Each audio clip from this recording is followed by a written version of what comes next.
All right, everyone. The Baker Fairburn Hockey Show is live here on Friday, December 6th, 2024. Pre-happy hour edition of the Baker Fairburn Hockey Show. And I think happy hour is going to be something that might be needed today. I'm Kris Baker here, as always, with the Athletics, Matthew Fairburn, the Athletics Sabres beat writer, Matthew Fairburn, who is down today at KeyBank Center for the press conference held by Sabres general manager Kevyn Adams. And we're going to get into that today here. Like I said, quick hit edition, not going to be here forever. We both have obligations that we need to get to, but we wanted to put a show together and share some thoughts about today's press conference as people trickle in.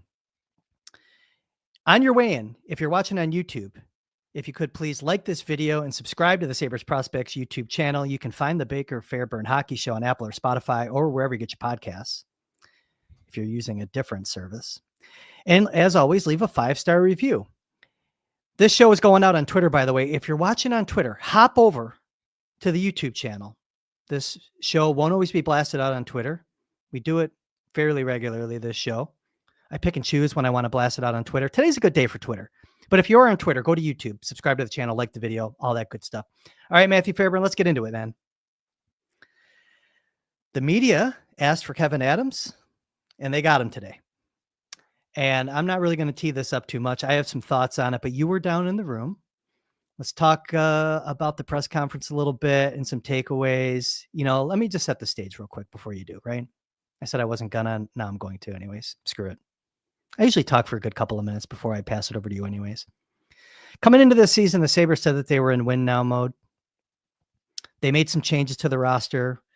A lot of folks, you and I included, maybe didn't feel like it's been enough of change coming into the season, and it's led to mixed results at best. Sabres have currently lost, 5 games in a row, 4 of which have come on home ice, including a really bad one on Tuesday against Colorado. You take a 4-0 lead. There's a basic formula to coach a team and to execute on the ice to protect a lead. Sabres again failed to do it. Come back out, play a little bit better against Winnipeg, walk away with only 1 point. We're not really going to talk about the games, but I think the recent results have been, something has to change here, and I'm not sure we're going to see much change. Matthew Fairburn, what's your take on the press conference today? Yeah, it's been a week, huh? Yeah, man. Between that 4-0 loss, or 4-goal blown lead, 5-4 loss in regulation, something that had not been done on home ice by the Sabres in the history of their franchise, which is not, especially in recent memory, the best history, right? This drought has been ugly at times, and yet they somehow found a new low. So yes, I think it would be fair to set the full context of the week in some ways, particularly the press conference, which was asked for by reporters. And so that's why the advisory was sent out yesterday that he would be available today. And it was not, I think a lot of people in the interim of it being announced and the press conference happening were wondering, what is this about? What's going to happen? But it was just as simple as, and this is something that would regularly happen sometimes at practice, impromptu, if there was newsworthy stuff, such as maybe what happened on Tuesday, him wanting to address the state of the team or wanting to address injuries. He has not done that at all this year. And so he was due, I would say, for that. Sometimes they would do this before the game in the press box. So they chose a much more formal setting, right? The media room, and there were, that gave TV stations time to stream it live, and it became a bit of an event down at the arena today. There was a lot more media down there than normal. And I expected a somewhat nothing burger of a press conference. I expected a lot of the same answers that we've gotten. I didn't fully know, if anything would be real earth-shattering, and I don't think anything was, but what did surprise me to an extent was the tone of the press conference. I found it defensive, more defensive than usual. at times dismissive, I would go as far as to say, of some of the questions. And frankly, like I try not to read too much into, make too much out of these press conferences and try to over dramatize anything, in the sense that how much does what he says in something like this really matter in the grand scheme of things? But today felt like a missed opportunity and a missed and poor tone and messaging at a critical time, not only for the fan base and the franchise and all that, the public, which is kind of the point of press conferences, is to speak to your fans, but also just around the league, within the room. I think the place I'd like to start, that we should probably start, is the lovely backdrop you have here. Did something happen today with the I think the big quote, I mean, it is 27 degrees right now in Buffalo. It is a frosty day out there. It's been a bitter cold week, especially here in the South Towns. But Kevin Adams made the point that he said, quote, "We are not a destination city right now." And later on went on to say, we don't have palm trees. We have taxes in New York. All of this referring to the challenges of attracting talent in free agency and guys that have no trade clauses, something that we've talked about repeatedly. I would call BS on Buffalo not being a destination city. I think that is, and this is part of when I talk about the messaging and the tone. This to me was the biggest miss. Will it ultimately have any sort of impact? I don't really know. Like I said, I don't want to be dramatic about it. I will just say this has nothing to do with the city and everything to do with the franchise. The Sabres are not a destination franchise. Buffalo being a destination city has nothing to do with it. The team that came in last night, Winnipeg, does not have palm trees. Canada has taxes. The Canadian dollar, not great. Winnipeg, I don't know how many of our listeners have been. It's not much nicer from a climate perspective than Buffalo. There's not a whole lot going on there.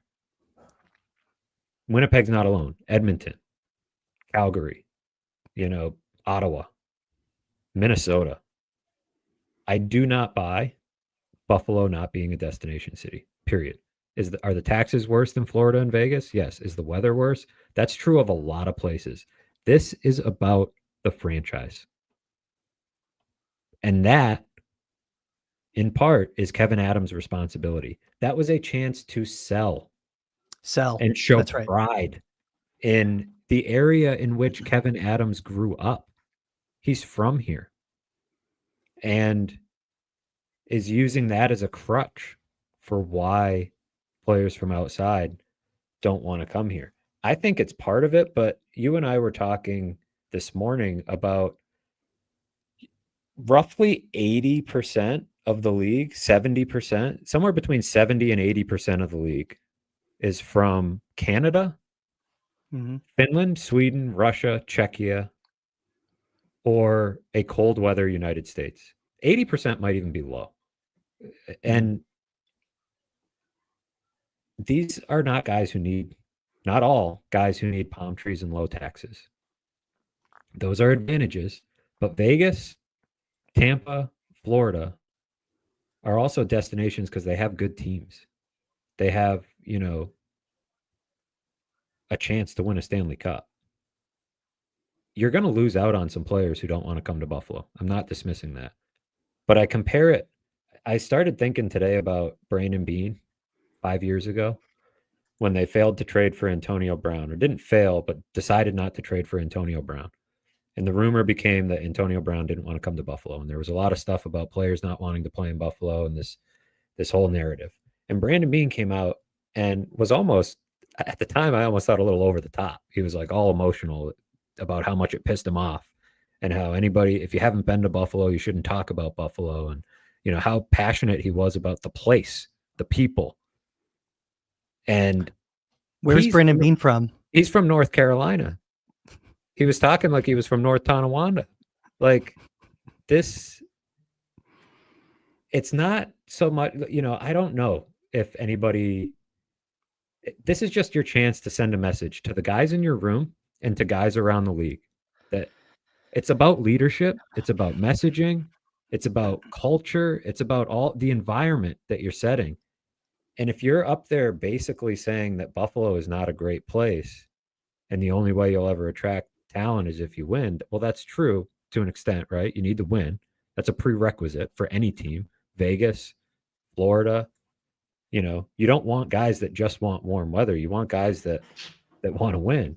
But so much of the league is from Ontario, is from West. I was just talking to Peyton Krebs and Bowen Byram this week about how much they love the easy living in Buffalo because it reminds them of the towns they're from in Western Canada. I think there's a lot of parallels there.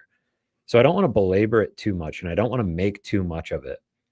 But it's another example of the messaging, the wires getting crossed, and just like this missed chance to sell what you're doing and where you are. And I that was what kept rattling around my brain walking out of there, was that I just could not understand why that was the direction he decided to go. Sorry. I lost you there for a second. Sorry, but I think everyone else could hear you. I got you back now. Yeah, no, it was kind of disappointing. I think just from the top, his posture was kind of defensive. This is a team that's talked a lot about accountability. Every time you say the word, I kind of roll my eyes. We roll our eyes at each other when we talk about accountability with the Sabres. But I thought that it was just kind of interesting. It's like, you guys wanted me here. I'm here. Fire away. Like, no, embrace it. Like, accountability is like meet the challenge head on. You have a tough job to do. He's defended his lack of spending. He's defended a lot of things they knew that were going to be asked about today. I thought that, like, right from the get-go, regardless of the tone of the first question, right from the get-go, I didn't like the GM's posture. And I should preface all this by saying, look, I want to believe in Kevin. I think it'd be a great story for a local guy to come in and do the job and take this team to the playoffs and bring him back to life. I want to believe in him. I don't dislike him as a person, but the whole win now thing, that was my biggest takeaway today, was that the team is not in win now mode. You're talking about saving money for the next round of guys. That's an admittance that you didn't do your best this year to win now. There's a lot of that today from the press conference that really stuck with me. I think that the win now thing, we can't really lean into that anymore. Show me then that you truly are trying to win now. Well, and a lot of the talk today too was about learning, growing pains, all this stuff that he was so sick of hearing from Don Granato, right? The pressure and that was part of what he references, why they were in win now mode. And a lot of the underlying messaging today did not square with the idea that they were in win now mode. I asked him, and this is, I had, a couple of replies on Twitter pushing back on the idea when, that it was dismissive, that his tone was dismissive. But a couple of examples early on, talking about how young the team was, you have to go back to 2018-19. If you exclude the bubble year, you have to go back to 2018-19 to find a team that had an average age of under 26 and made the playoffs. The Sabres are under 26 average age. They're the youngest team in the NHL. It is not a high percentage of teams that are in that position that make the playoffs. I framed the question with that in mind and asked how he squares that with being in win now mode, as he stated in the offseason. And I thought I did it in a way that wasn't particularly antagonistic. I wasn't attempting to be. Perhaps sometimes my flat tone can leave some room for interpretation. But he said, well, I guess we should assign Craig Anderson, to He's 40. That would have brought our average age up, and you wouldn't ask that question. And I didn't like that answer at all. and that was very early in the press conference. Like, it hadn't Mm. gotten. I didn't even think it was all that heated of a press conference, frankly. Like, compared to what I think some fans might have been hoping for or asking for. And right from there, there was a lot of that. Mike Harrington asked about Owen Power and his struggles in the defensive zone, and the first thing Kevin Adams said was like, "Well, have you seen some of the good things he's done?" He came in defensive, man. Like that, Totally. defensive is the word. If anyone's giving you pushback, he was defensive before any questions were asked. And That's my dismissive whole was the point. one people Yes. were dismissive Yeah. was what people Yeah. gave me some pushback on, but that felt dismissive. The idea, well, Owen Power's defensive struggles. Well, are you even watching the offense? Or, oh, I guess I should have signed Craig Anderson. Later on, there was, well, maybe I should, if I sign a guy to an $8 million deal, you guys will stop asking me about cap space. All of these, and it was body language too, like you mentioned. So again, there were sighs. There were, if not eye rolls, facial expressions when asked about, the spending on hockey ops, the spending on the salary cap. And that's avoidable stuff, and it's unnecessary, I think. But again, ultimately, will it matter if they win? That's what all of this comes down to. But from a messaging matters, is critical. It's absolutely critical to when you have a fan base that feels alienated in a lot of ways and has been beaten down over and over again. I just think kind of throwing your hands up about this not being a destination city and it not being there's no palm trees and we have taxes. Like, this is where your fans live. This is the community. Like, the Sabres are a civic institution in this city. People like living here. I like living here. Like, I mean, presumably Kevin Adams does. He moved back here. Give me some of that. I mean, that was Brandon. And sometimes, I think there's people that roll their eyes at Brandon Beane and Sean McDermott going over the top on it sometimes. But they understand the messaging piece, right? That, like, you can't provide more fodder for the people that want to dump on Buffalo as a city anyways. Does the kid from, the 26-year-old free agent from London, Ontario, have any room to stick his nose up at Buffalo as a city? The kid from, Western Canada somewhere, I think some of those guys like places like this, or guys from Finland, Sweden, that it's not a problem in the NFL for the Bills. And Kevin Adams mentioned that this is, they get people because they have Josh Allen and they've won and all that. Focus on that. Don't tell me about palm trees and taxes. Not interested. So if you're a player in that room today and you're hearing the GM speak and talk about it's not a destination, you got all these players that are in this destination. Do they now feel that they're stuck in this destination? Do they have confidence that, like, it's really an opportunity for those guys to, it's almost like it's a pipe dream, right? But they have to go full major league and be like, hey, we got to win the whole thing. Like they're the ones that are going to have to do it because it's pretty clear that they're not going to get any outside help. Not that these guys are clamoring for outside help. Like, hey, please go get a guy to take one of my buddy's jobs. I know it doesn't work that way. We talked about that with Patrick Kane, right? But I wonder how those guys in the room do feel after that. It was disappointing. Again, I'm not a Kevin Adams apologist or defender, but I'm realistic about it. And he could have done a better job today. And it's not, hockey's a weird game. Like just a couple of weeks ago, Matt, we were talking about this team. They were in playoff position on Thanksgiving. Could they go there again in a couple of weeks from now? Maybe, but it certainly doesn't feel that way coming out of the press conference today. There's seasonal affective disorder, and it's like, I feel like the depression now is hockey season affective disorder with the fans that watched that press conference today. And I think he wants a do-over on some of those answers. I think he'd want a do-over, and we don't know. Maybe he had a morning. Maybe he was in on Truba. Maybe he got a big fat no. Maybe he thought he had something there. We don't know, right? But either way, it's your job to not you got to leave that in the hallway. You're going out there and you're speaking to the fans, you're speaking to the media. I was really disappointed. The civic pride thing that you bring up is right on the money. Yeah, I've lived here pretty much my whole life. I left for college. I came back. No shit, we don't have palm trees here. Right.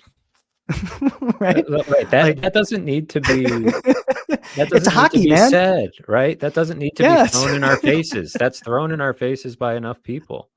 We choose to live here for other reasons. Highlight those.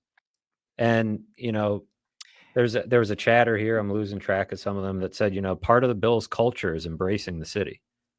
And you can be a cynic about that and say it's just PR, but either way, you speak it into existence, right? Micah Hyde was sitting in San Diego a couple weeks ago, and now he's back here because of the people. He left the palm trees, man. Yeah, because of the people. So I think that to me is sort of, I don't know. I just don't know why that was kind of the messaging. We knew coming into this there would not be a lot of hard news, right? You can only ask so many different ways why certain young players are underperforming. And there is an element of this. There is an element of truth to a lot of what Kevin Adams is saying about young players needing to go through growing pains and needing to, kind of. Well, of course, you're a lifelong learner, Matthew, right? But especially in hockey, I get where you're going. He had an opportunity today, and I'm not trying to step in on you, but he had an opportunity to maybe say, you know what, I need to reevaluate the plan. And there wasn't any of that today. You hear about it all the time. You're the youngest team in the league. The Amerks are pretty young. The NHL roster almost has the same average age as the Amerks in a developmental league. But it's I don't know. You hear it a lot, right? Like human development or player development doesn't accelerate when your team stinks. But I'll argue that when the team stinks is because they've tried to accelerate human development. What are you going to do about it? Yeah, that's the biggest thing. The fact of the matter is a team this young rarely makes the playoffs. And so I go back to messaging, because if you wanted the patience, if you wanted this to be more of a 7-year timeline than a 5-year timeline, you shouldn't have said 2 years ago that the window was open. You shouldn't have fired Don Granato under the pretense that he was supposed to make the playoffs, and the fact that he didn't meant he had to go. Or hire Lindy Ruff under the idea that it's a win now season. Which is it? And I think the lack of direction, the lack of like clear, concrete strategies for getting out of this, when they're not in that terrible of a position, is kind of the alarming part to me when we think about ways forward and how they navigate the path from here to actually getting to the other side.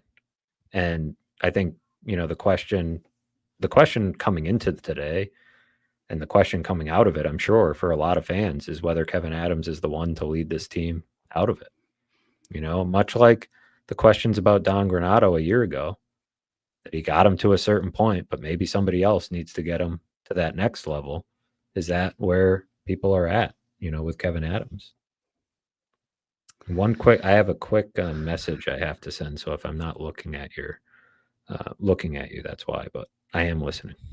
But go ahead. No, that's fine. I just think that we were talking, I'm shifting back to the team now, because I think the team, it's clear that these guys are going to have to dig themselves out. Young team. We're going to hear, I think, throughout the season, there's going to be more learning moments. The panic in their game, the mental, I think that one of your peers today asked why the team was so mentally, I forget what the actual term was, mentally fragile.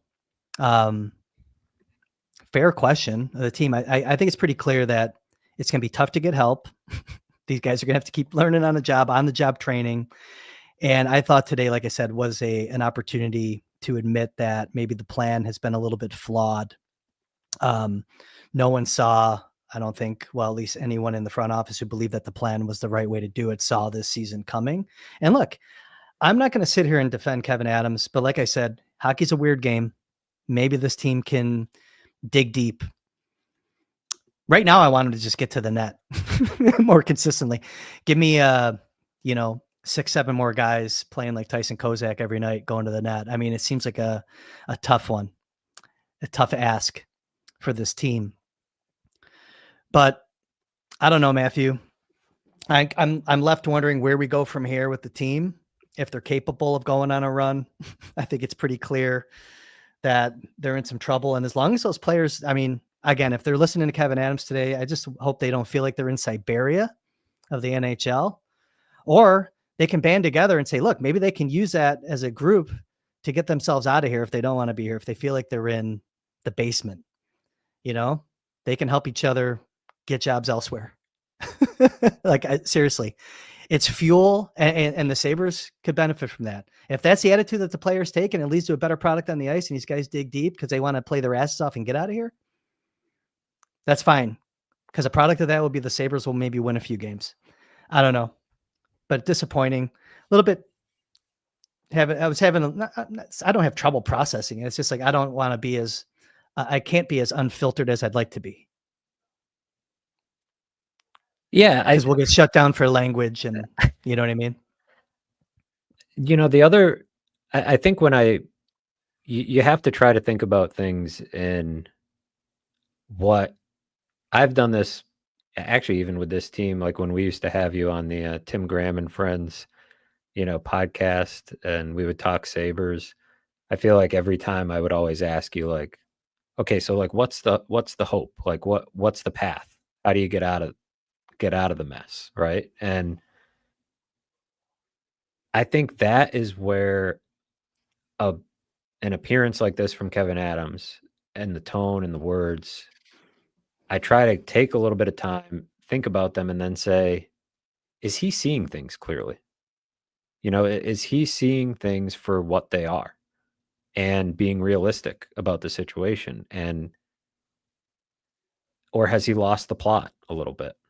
And I lean a little bit towards that. He right off the top had some numbers ready that they're right near the Stars, Devils, and Those don't Kings match. in expected goals for and expected goals against at 5-on-5.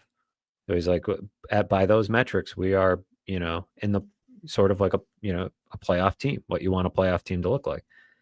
They might have private models that say something different, but the public models don't really paint that picture analytically. You also have, New Jersey has a +23 goal differential. Dallas has +20. The Kings have +9. The Sabres have -3. Like they're way behind those guys in points percentage. Expected goals, like not really in the same ballpark. So maybe the private models say something a little bit different, but I don't think the fans really want to hear that.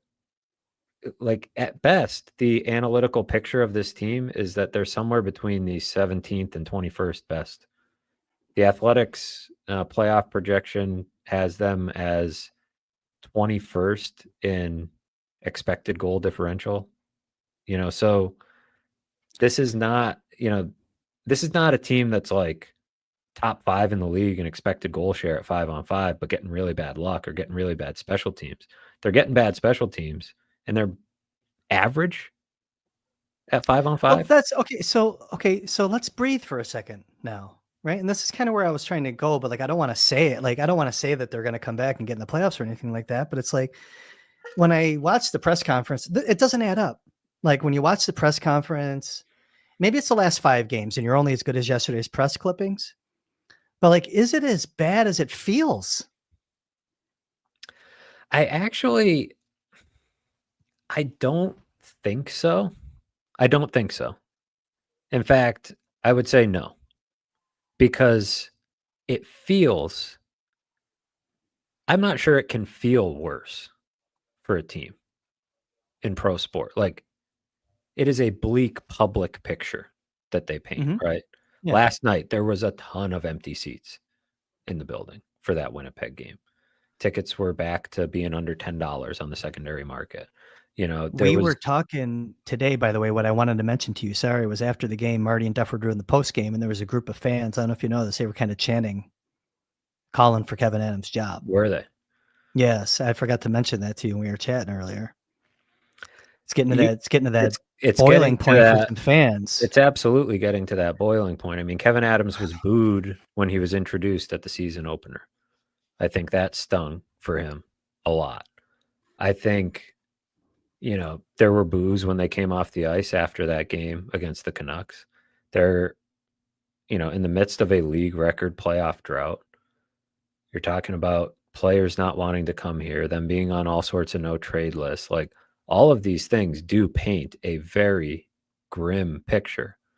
But if you were to plop this roster into Anaheim, and I'm not even just saying, let's not do Anaheim because Anaheim has palm trees. Let's do, if you were to plop this roster into Winnipeg, right? And the drought, you'd miss the playoffs for 2 years. It's different, right? The patience level, that you're stacking this now 5-year rebuild on top of what, 9 years, 8 years before that is part of what makes it seem worse than it is. And I'm not sitting here saying it's not bad. I just think it can't possibly be as bad as it feels for these fans. That's my point. Like, and the fans have every right. Like, I'm not going to sit here and say, hey, you know what? You have to kind of support Kevyn because you have no choice. I'm not going to say that. That is the reality, though. Sometimes it feels right. Like, that's a conversation for another day because I know we don't have a lot of time. Kevyn wants a do-over today, though, on that press conference, and he could have steered it a little differently. I think that his honesty backfired today, but his posture and his tone did not send the right message, and that's what makes it feel worse than maybe it really is. But you lost 5 in a row. Everyone has a right to react. Like I said, I think that Thanksgiving feels so far away. That's kind of what I'm struggling with. On the calendar, it wasn't far away. Things go downhill fast. Can they go uphill? Can they go uphill fast? They can, but it goes back to what we talked about when this team was 4-7-1. Do you believe that this roster as constructed can get there? And it goes back to marrying the words that you're in win now with some actions. Right before we hit record or went live here, Jacob Trouba got traded to the Anaheim Ducks. Yeah. And that was kind of one of those players that was out there, and, players are getting traded, moves are happening. Dante Fabro is looking like a nice little waiver pickup by the Blue Jackets. Right shot defenseman that kind of stay at home in nature, maybe could have been a partner for Owen Power. There are moves out there to be made. So that's why I say the self-evaluation and how Kevyn Adams is seeing what's in front of him from a roster perspective matters. And we only really have his words in these settings to understand how he really feels. So if he feels like what he's seen paints the picture of a team that's going to bounce back and make the playoffs analytically, I'm not sure that's, entirely squares with what a lot of people are seeing. But I do know that his leadership and his tone really do matter. It might matter a lot. It might matter a lot less if this were Pittsburgh or New York, one of these teams that's super veteran. Chris Drury's kind of, nuts over there, just like trading the captain, threatening to waive him, all this stuff. I think you can do some of that when you've got a strong group of veterans.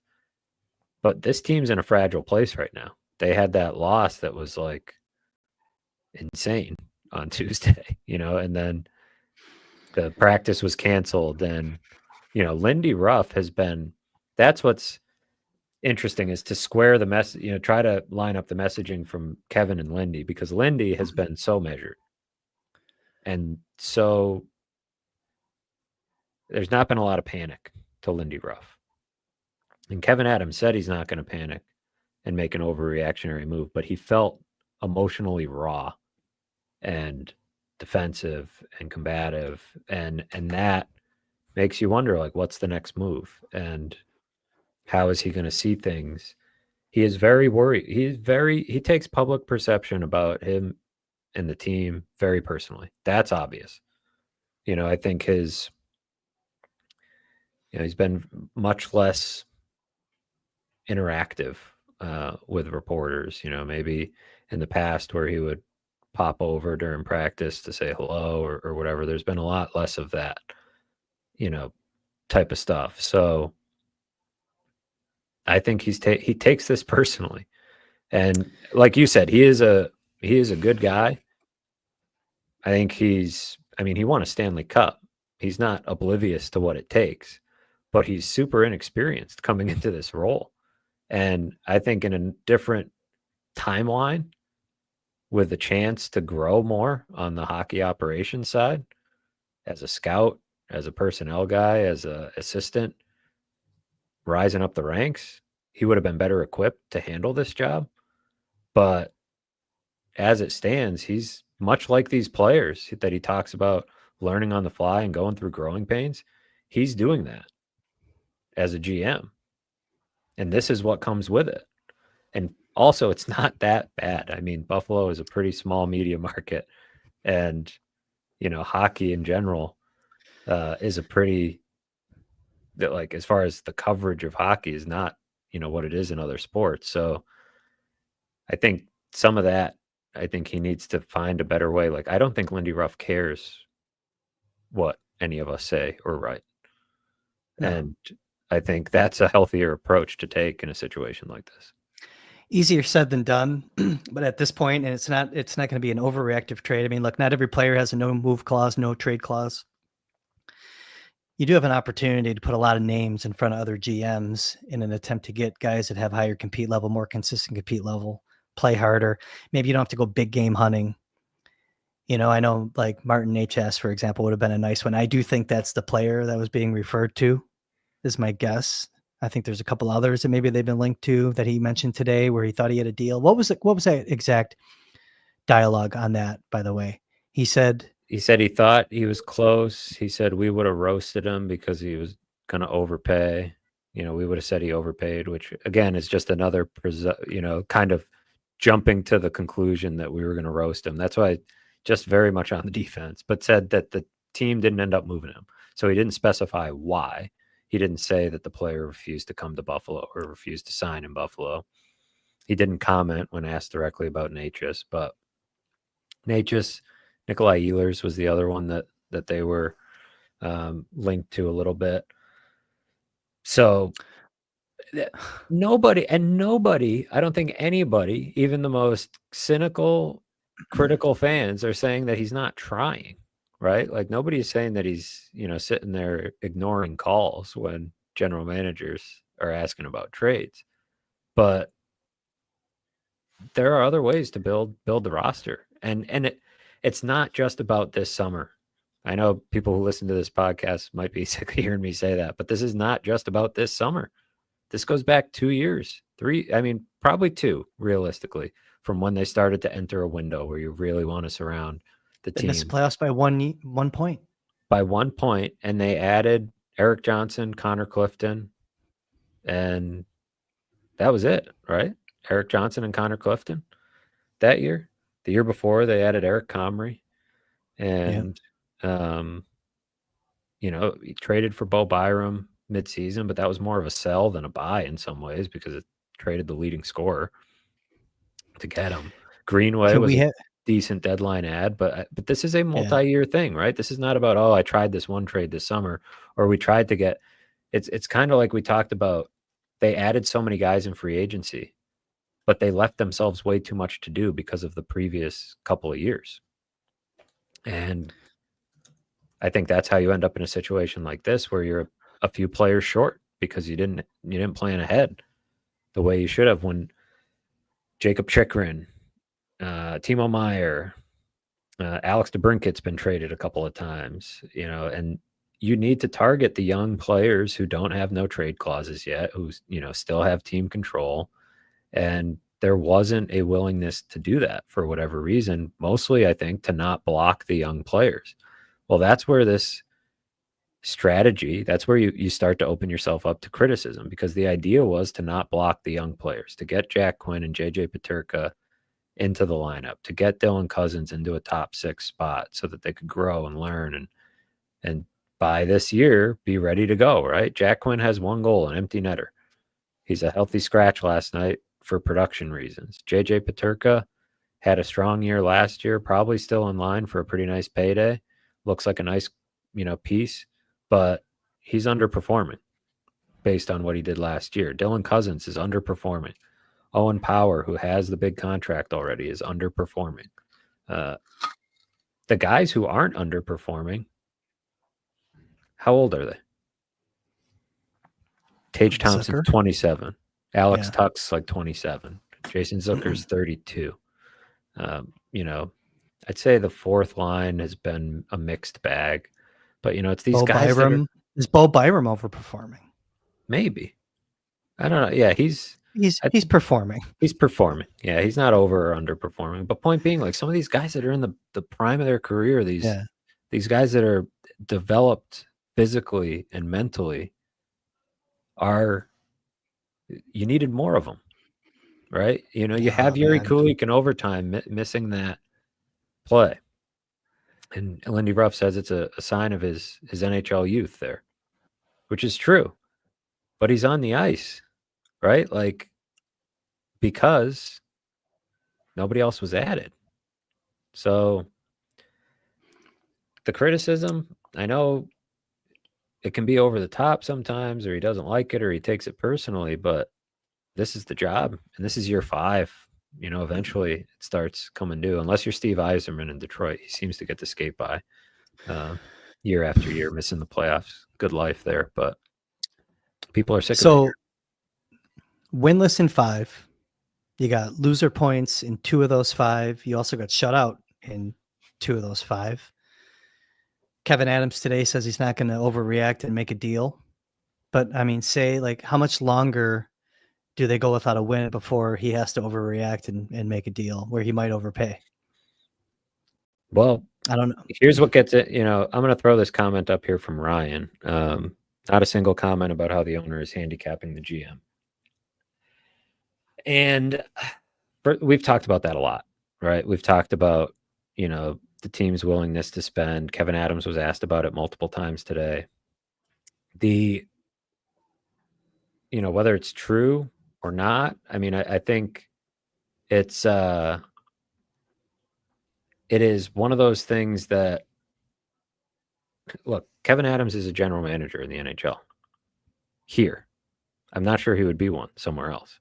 Like I said, he didn't take the traditional path. They didn't run a search to hire this guy. So maybe they're handicapping him by not letting him spend or not letting him build out the biggest staff. All of those things are true. It can start above Terry Pegula, or start above Kevin Adams at Terry Pegula. That's part of making this a destination franchise as well. But Kevin Adams insists he's got all the resources he needs.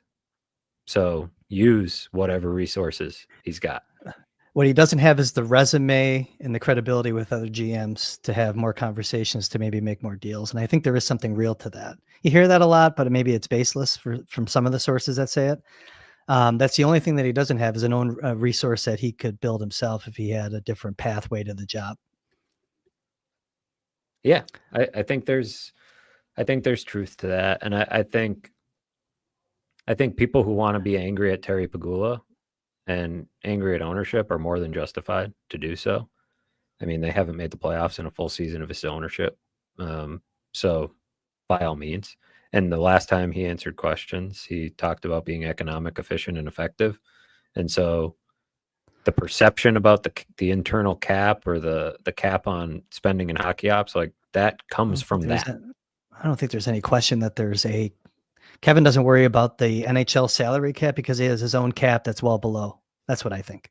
I mean, he does repeatedly say that he doesn't think about it in terms of the salary cap, or even said, I'm not worried about how many pro scouts other teams have. But let's face it, when you haven't made the playoffs in this long, and when you've never done the job, right? Kevin Adams has never done the job. You probably should be somewhat worried about those things. You probably should take into account how many pro scouts it takes to operate, and how the salary cap. Every other GM in the league is pinching pennies because the cap hasn't gone up, and he's over sitting on money. So yeah, I mean, if we didn't bring that up before, But apologies, but it's something we bring up all the time. So well, at the didn't same feel it time was though, necessary. like I can't speak for you, but for myself, like I don't know why, like you can't. Yeah, you can state that it's an issue, but like you can't spend a lot of time on it because what the hell's going to change? He's the owner of the team. He's not going to. You're not going to make him sell the team, and you can make him maybe influence. I mean, look, how you influence an owner's decision is you hurt him in their pockets. I don't even know if the Sabres can hurt the owner anymore in his pocket. I'm sorry, the fans. Can the fans hurt the owner anymore in his pocket? The attendance is down. I mean, it could get worse. I guess it could always get worse. But I don't see a need to, beat the dead horse. Like we know there's an issue there. He doesn't speak. He's got a lot of stuff going on in his life though, too. Right. Yeah, him not speaking and answering questions. I mean, sure, I'd love for him to be up there. I don't know Yeah. exactly what he would say, so I don't get too hung up on it. And the fans who feel like they deserve that, I say, by all means. I'm Mhm. just not loudly going to act like I'm owed anything. But fans, paying customers who feel like they're owed some answers from him, I support you on that, and I would be happy to ask those questions and try to get those answers if he were to become make himself available. But to your point, they're going to say one thing, but the actions are what really matter. So when will it be appropriate to spend to the cap? Next year with all these RFAs? Well, that was another example of him being dismissive when asked about, under the premise that Jack Quinn and Devin Levi probably aren't going to get those big money deals now. And Kevin said, well, I wish you were their agents.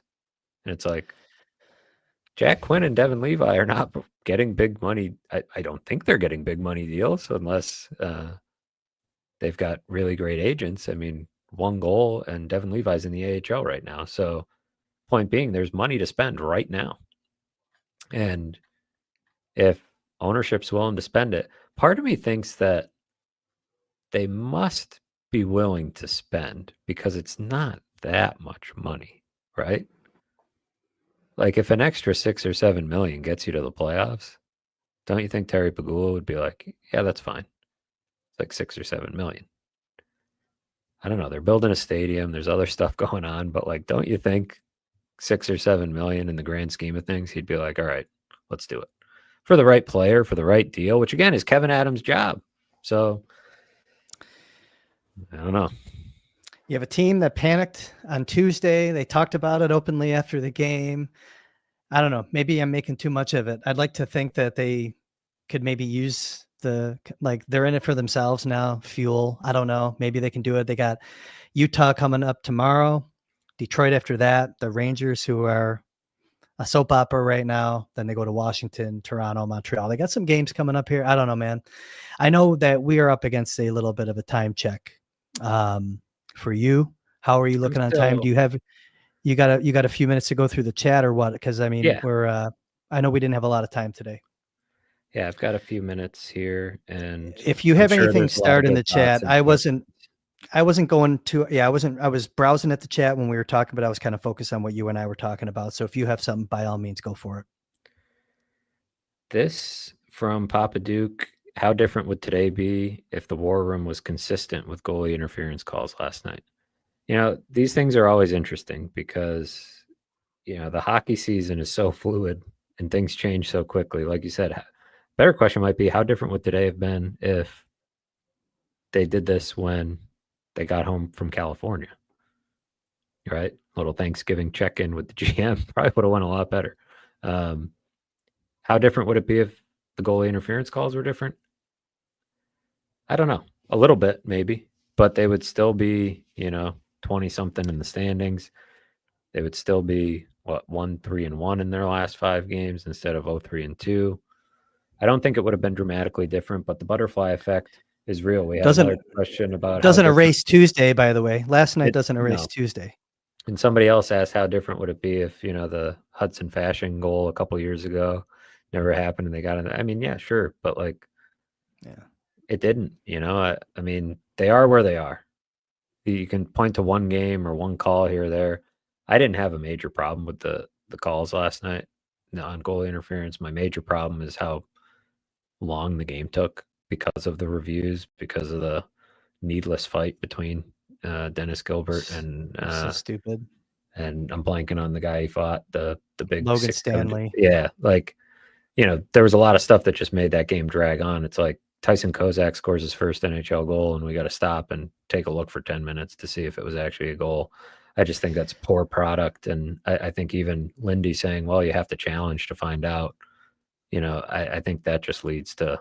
No, you're not. You got to look and see if your guy if he went into the crease or not. That's all you need to do. Yeah, so I understand the frustration with the calls. I didn't think the calls were I actually understood the rationale on both, but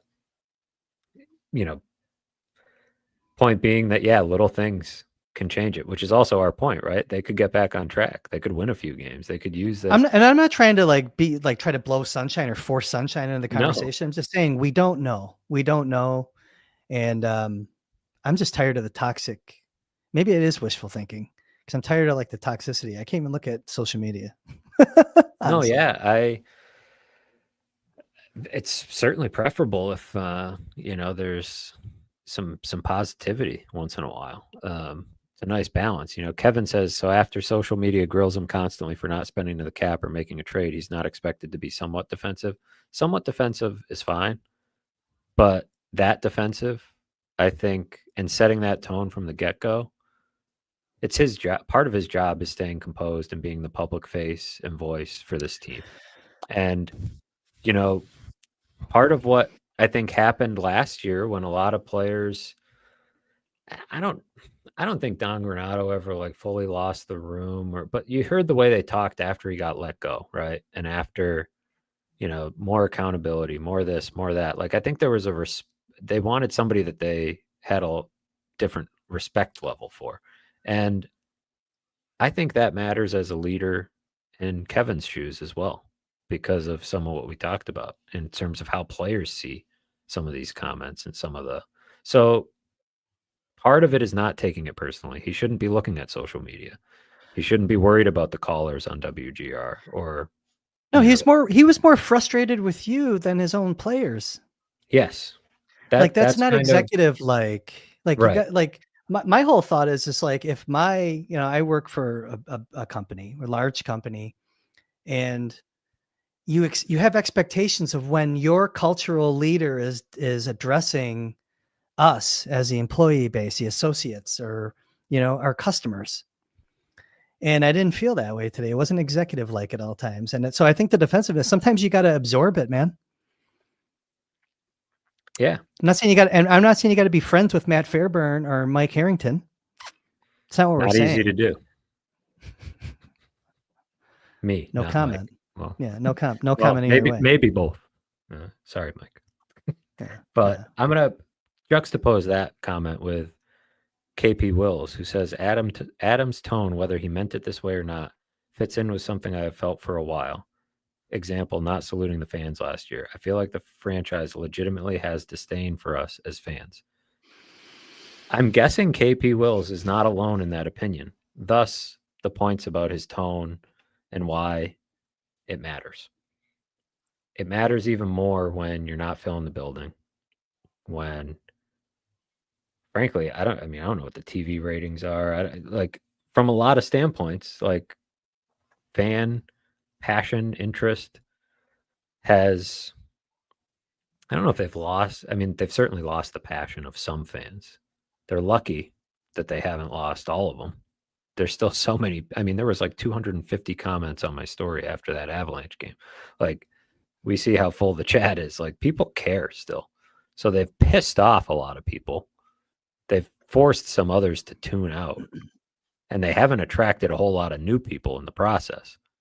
And I think I think there's reason for that sentiment to feel like they have shown disdain. The not saluting the fans last year and the tone and messaging at times has given off that vibe. I think that's people are justified feeling that way. And that's why press conferences like this matter. And they're pretty easy to make into nothing burgers. Could have been a nothing burger of a press conference, and it became a something burger. It was my other takeaway. So Tim Murray, when he was a general manager of the Sabres, no question needed media training. And I think he got it. I wonder if there's some coaching from the PR staff. And by the way, the PR staff, I don't, you kind of touched upon it. It was kind of an interesting forum today, right? And how they set that up. But yeah, it could have, like, that's my whole point. Yeah, it could have gone differently today. And that's why I do think that he might want to do over with some of the answers, but also the body language, posture, so on. Go ahead. I know we got to cruise through the chat. That was my last one I had starred, but there's a lot of other ones in here. I haven't had a chance to totally go through all of it. I hope they do better. You know what I mean? Because business is better. The podcast is better when the team plays better. I have a better experience with fans talking about prospects. Because right now, if a prospect goes out and get a hat trick, no one wants to hear about it. They don't care. I get yelled at. We don't care, you know, because the tank ruined expectations for prospects, by the way. 100%. 100%. And there used to, in times like this in the past decade, when the team wasn't playing well and the GM wasn't saying they were in win now mode and all this other stuff, they would still get excited for the draft. I'm feeling that less people they've just kind of putting their hands up in the air and finding something else to do. And that's not good for the Sabres. Forget you. That's not good. No, it's again, this is not, this is the NHL. This is not the NFL. Now, toward the end of the Bills' playoff drought, there was empty seats, right? But there's 8 home dates a year in the NFL, or at the time of the drought, there was 8. Sometimes there's 9 now. It's a lot more for the Bills now because they go to the playoffs. But in the NFL, you have your TV revenue. You have other sources of revenue that pay the bills, and it's the NFL. I mean, it sells itself in a lot of ways. It's a lifestyle thing, right? You go to the tailgates. Like, even if the team's lousy, going to a tailgate and going to a Bills game is still an event. It's still fun. There's a lot of legitimate gripes people have with the business. Those become easy, in terms of ticket prices, in terms of the arena experience, the fan experience. Those things just become magnified. I think maybe not everybody feels that the team has disdain for the fans. Maybe that's, misguided. But people start to feel that when they don't feel heard, or they don't feel, respected, or don't feel valued. Maybe that's the word. They don't feel valued.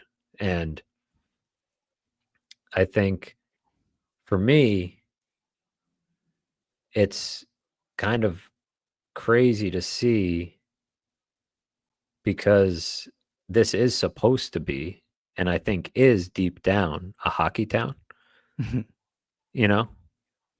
But it doesn't feel like a Sabres town. And I do think it could change quickly, but it requires playoffs.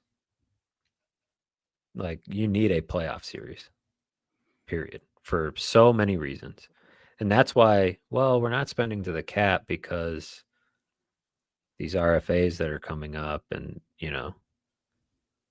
there should be urgency to break the drought. There should be urgency to take ownership of it. I think there hasn't been a lot of that, which is another thing I find different than the way Brandon Beane and Sean McDermott handled taking over the Bills, when they basically said, this is us. Now it's on us to break it. Yeah.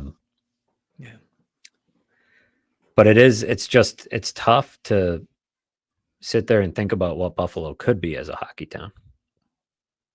and all the stories I hear about what it was as a hockey town, in the years before I got here.